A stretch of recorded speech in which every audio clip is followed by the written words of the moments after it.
Tutankhamun. When you guys think of or hear the name of Tutankhamun, what does that bring to your mind?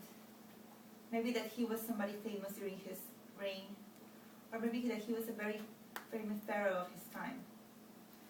But the answer is no, he was not. Moreover, his reign was very short, but he became famous because of the discovery of his tomb that was found almost intact, and because of the revolution that was going on during his father's reign and his reign.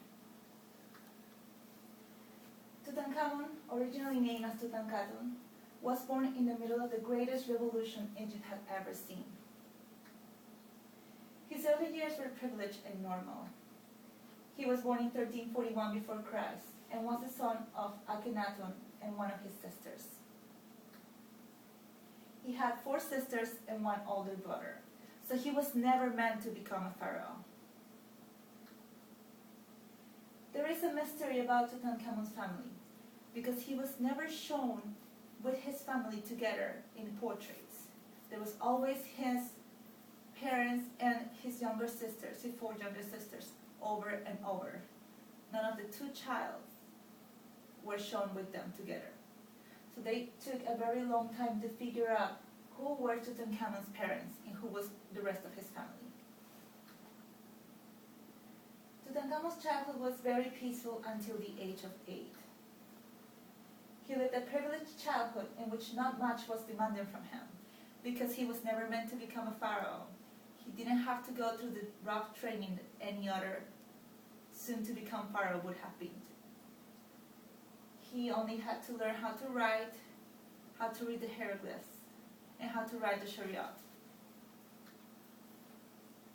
His father never let him leave the city, Amarna, where he lived all his childhood. He considered for him to be very dangerous if he had gone hunting or any other of those activities that any other child would have been doing at the same age. He probably started noticing that not everything was going on good in Egypt at the age of 8. So that changed Tutankhamun's life completely. He was almost able to try to hit his life.